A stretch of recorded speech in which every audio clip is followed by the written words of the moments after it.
Our next guests are in the middle of the world's longest honeymoon. For the last 13 years, Mike and Ann Howard went all over the world. Today marks day 5,000 of their journey. Can you believe that? It's amazing. We're catching the Howards during a stop in Colorado, just breezing through. How did the world's largest honeymoon get started? This is such a cool concept.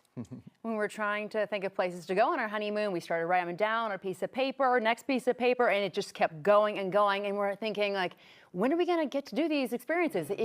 If not now, what a better way to start a life together, to build on life experiences, and get started and prioritize the things you want to do. And it was originally going to be a 500-day honeymoon. That was actually the original number. We signed a 16-month lease on our place in Hoboken and set out, and 16 months came, and we were like, we need to do more. It was cheaper than we thought, more fun, safer. We didn't get sick, and we were like, let's just go for 2 years. And then 2 turned into 3, and then we wrote a few books, and here we are. And now you're at 13.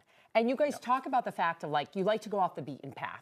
So what tips, because I think we all kind of want to take a page from your book, you know, we all think about resources, right? So what tips can you give us, our viewers, on how they can try and make this happen as well? I think don't be sucked into the top 10 list, the thing that's trending on Instagram, because that's where everyone is going, and over-tourism is a real thing. And there's so many inspiring places around the world. We do not need to be going to all of the same places. So maybe do one to start your trip, but then go to a place in Italy. I mean, there's 20 cities in Italy that everyone can name, and they all go there. They're going to Cinque Terre and Venice and Rome, and they're over-touristed, and people are shooting them with water guns, but there's 1,000 other cities in Italy that might have 5 tourists this week.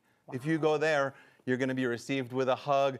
The restaurants are going to love you. It's going to be half the price. And there are rooms everywhere. Everyone always gets nervous, like, oh, I need to reserve my hotel for every night of my 10-day trip. But that removes the serendipity. You're overpaying, too, because you're booking through 5 middlemen and whatever. And you just get to the town. There's going to be local guest homes. And those experiences are off the beaten track. They're cheaper. They're way more fun.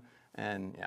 That is great advice. Tell us a little more about this digital nomad lifestyle. I haven't heard that term. What do you guys mean by that? So it's that your office is wherever inspires you. We move at a pretty regular pace, and we always find that changing scenery and new cultures and definitely inspires us as travel writers, but it's this constant process of learning. Like the traveling, we keep going because we're always learning new things. We're always meeting new people, and changing locations just increases the chances of that. And with COVID, like so many more people are working from home, and they might work from home in Denver, but they could just as easily work in, maybe Bali's a little harder with time zone, but they could work in Baja, or they could work in Central America. And again, it's way more affordable. You're going to be on the beach in your free time instead of trying to fly for a 10-day vacation. You might be there for a year or 2, and your expenses will go down. You'll have way more fun, and you'll still be earning that U.S. salary.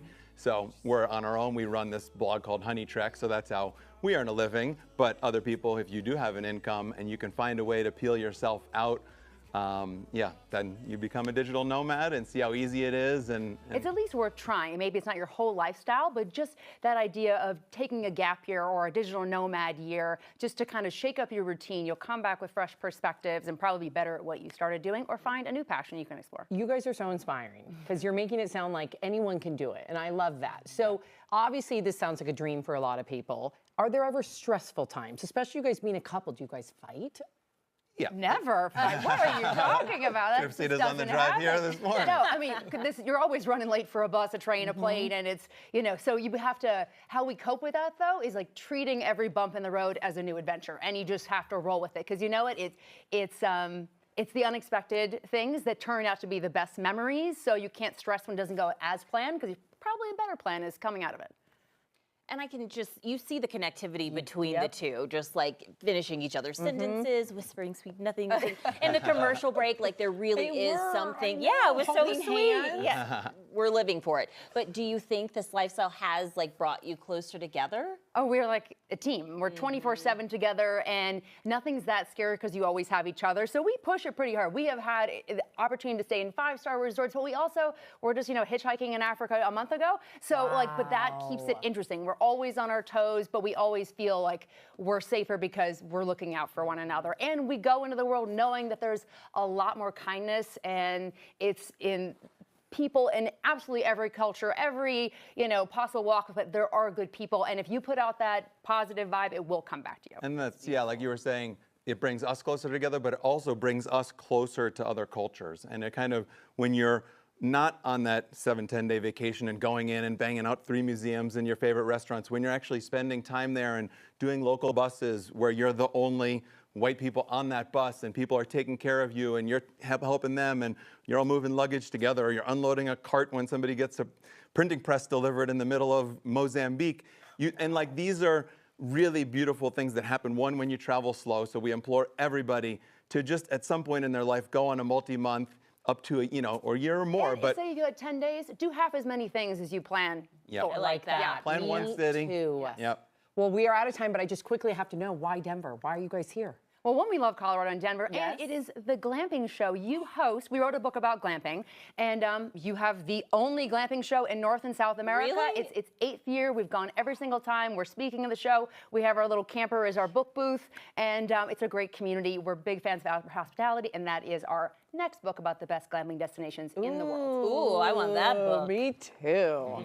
Glamping. I know. I like it. Ann and Mike Howard, you guys are inspirational. Thank you for spending some time with us Thanks today. for having us. And happy, do you say like 5,000? anniversary? 5,000 Happy days. honeymoon? Yeah, honeymoon. Happy all the things. Thanks for being here.